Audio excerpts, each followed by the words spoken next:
so then we walked around, and I liked one thing after another about it. And then the real estate agent said, okay, well, now you have to go outside and see the property. And so the property is actually 6.1 acres. And it's very interesting how it's laid out. It's tiered, and so the house and front yard and backyard and driveway are on kind of the first tier, and then you go down a hill and there's a little walking path, and that's kind of the second tier, and that has the a huge outbuilding. I think it's technically considered a pole barn. We just call it the barn, but huge outbuilding, and then some other kind of little outbuildings. The property, the previous owners raised alpacas, and so it's all sort of laid out for raising alpacas or raising animals. So there are some other kind of, I don't know what those kind of buildings are called, but they're just sort of three sides and a roof, almost like a manger type building, and for animals to take shelter with pens around them, and there's three of those. And then there's yet another tier that you kind of go down, and another little path that you go down, and there's a huge open area with tons of grass. I mean, well manicured, very beautiful grass, and a huge pond. There are trees all around, and I'm sitting at the eat-in kitchen table, and so the kitchen is to my right, and there's a big bay window, which there was at our other house as well. But this one looks out to the front yard, and so I'm gonna turn you. It's very cloudy and overcast. We've had a couple days of rain, but I'm gonna turn you just so you can kind of get a feel for what I'm looking at, and then I'll insert some pictures too. But if I turn you, then you kind of see, and there's a little playhouse painted Pepto-Bismol pink down there that is very, very cute, and I'm keeping it for my grandchildren, but I'll paint it. I think I'm going to paint it either gray or yellow. And then you see the driveway coming in from the road, and all the trees. Our property goes to the other side of those trees, and it's the same. We're surrounded by trees all the way around. There's one section of the acreage on the second tier that's all treed, that's complete shade, beautiful trees, established.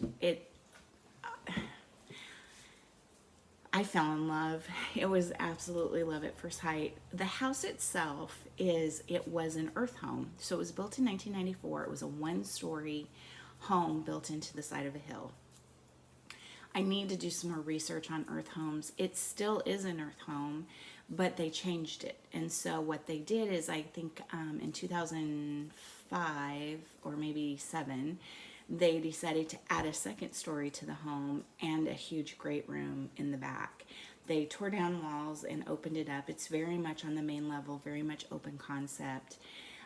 There's a huge, funky, long, kind of narrow great room with a bar. It's a perfect house for entertaining. But this kind of funky rock bar. But the room itself is huge. There's room for everything. So anyway, they opened it up. It's very open on the main level. We have dining room, kind of a little sitting area, a huge bar in the kitchen that seats 8 bar chairs, which I still don't have. I still haven't found the perfect bar chairs yet. And then the master is on the main level, and then upstairs, which is fairly steep. The stairs are kind of steep going up, which we're thinking it's because they had to back the hill up a little bit or go into the hill. I'm not sure why the stairs are so steep, but they're kind of different. They're beautiful wooden stairs. And then there are 3 bedrooms upstairs and a bathroom, a good-sized bathroom. And so I have my office and sewing room upstairs, and then Ryan and Maddie still have their rooms upstairs, which, if Ryan comes home next summer, that'll probably be his last summer at home. He'll be graduating in May. But it's very different. I've never been in a home like this before. And I like that. I like different, and I like funky, and I like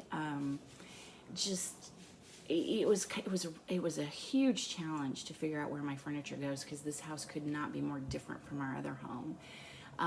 But I feel like everything found a place and looks really good in here. And so I haven't decorated yet. That's been the one thing, and I'm really kind of struggling with that, because I kind of so what happened was we found it, Maddie and I found it on Sunday, and we looked at 8 homes total on Sunday, and we had 2 more houses that we wanted to see, and we made appointments to see those later in the week. And then the boys came home Sunday night, and Brian said, "Oh, you know, did you go to any open houses today? You must not have." And I said, "Yeah, we saw 8 houses." And he's like, "Oh, but nothing that you liked." And I'm like, yeah, I think I found our house." And he was kind of like, whatever. And he told me later that when I told him that the lot next door had sold, and he said, "Yeah, we're gonna move," he was thinking like in a year or two. When we had that conversation, I immediately went to my computer and pulled up houses for sale. And I said, "You can't tell me like, yeah, it's time to move, and then think I'm gonna wait a year before I pull the trigger on that." I mean, that to me, we need to move is we're moving. So anyway, he was in a little bit of shell shock, but we brought the boys back to see it on Monday night, and nobody was really sold on it. They all loved the acreage. They all loved the property. It's beautiful.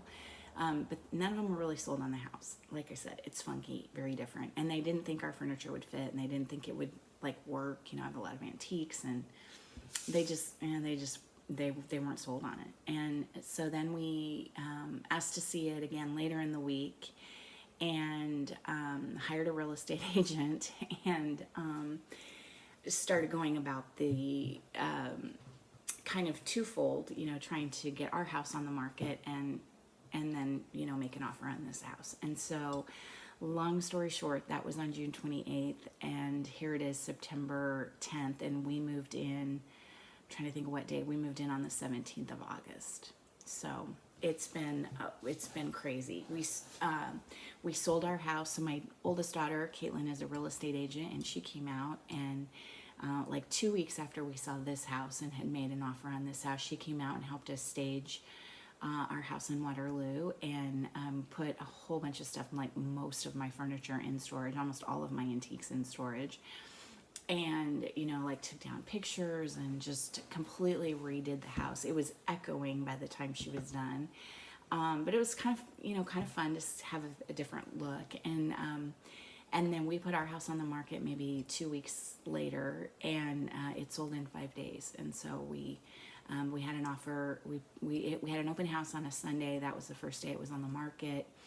And some folks saw it on Thursday, and they spent two hours looking at it. And they made us an offer, I think on Saturday or Sunday, they made us an offer. And so, yeah,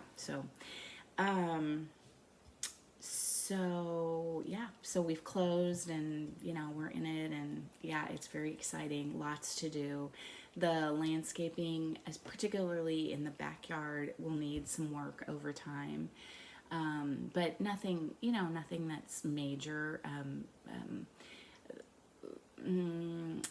I'll put different plants in, different types of flowers and that sort of thing. But not, we could live here for a really long time and not change a thing, and it would be fine. That's my story. The kids both went back to school then at the end of August, and Ryan went back about a week before we actually physically moved, and Maddie went back the Wednesday. We moved on a Monday, Tuesday, and she went back to school on Wednesday, and she's already back home because her roommate has COVID. So she's back home quarantining here. She's been tested. She's negative. The other 2 roommates have been tested. They're both negative. So 4 girls in one itty bitty house, and one's positive and 3 are negative, and it's kind of weird. So we brought her home. She did get sick, and we thought, all 4 of them got sick. One on one day and 3 the next day, and so we were sure that they all had COVID. But so I went and brought her home, because the one girl who tested positive cannot go home. Her mother has severe asthma, and she can't take the chance of catching COVID. So Since she needs to stay there and quarantine in the house, then we brought Maddie home to quarantine here because there's no point in her being around somebody who's positive if she's not positive. So she's here quarantining until next Thursday. And then assuming everybody stays healthy and stays fine, then she'll go back to school next Thursday. And I won't be surprised if that's the first of several times that this happens, but we just kind of have to go with it. Their classes are online, so she's able to still do school online, except for she started her nursing clinicals, and those they're going to have to make up somehow, and they're trying to get that scheduled, right now. So yeah, once again, I have a dog up here. I don't know how I'm going to get rid of her. So anyway, 20 minutes in, and it's like all life stuff. Brian finally went back to work. He'd been working from home since March. He went back to work the week after we moved here, whatever that was, the 4th or whatever that was. And so I'm trying to throw her ball and see if she'll probably jump right over me. You want to say hi? No, she just wants her ball. Go get your ball.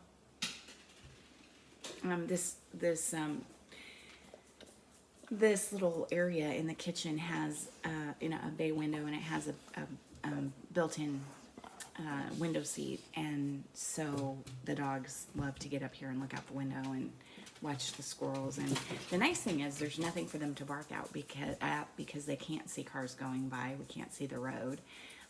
But they do see deer and wild turkeys and lots of squirrels.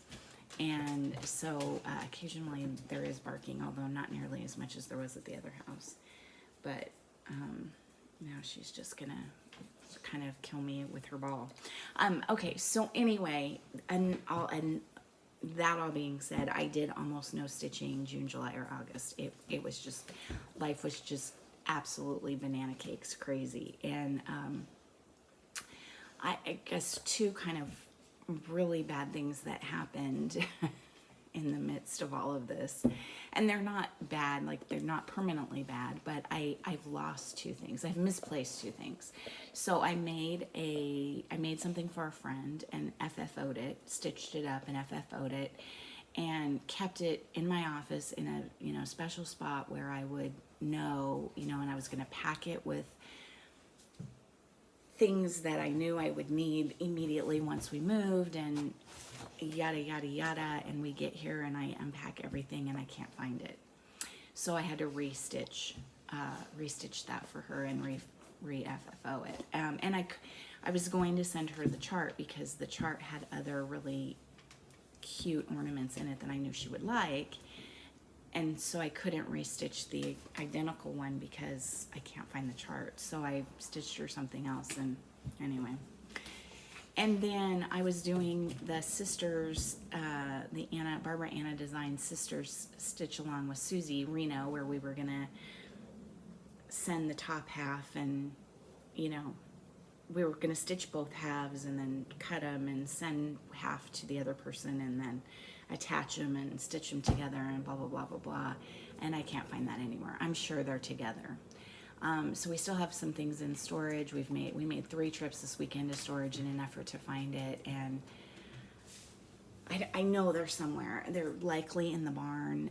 We had sort of a problem where we asked the movers to move, everything on the main floor and the upstairs moved to the house, and everything in the basement and the garage moved to the barn. And they did not do that. And so we've been hauling things up from the barn, and anyway, it's fine. We'll find it. I feel so bad because Susie got hers finished, and I was probably 2 hours away from finishing mine, and I can't find it. So irritating, but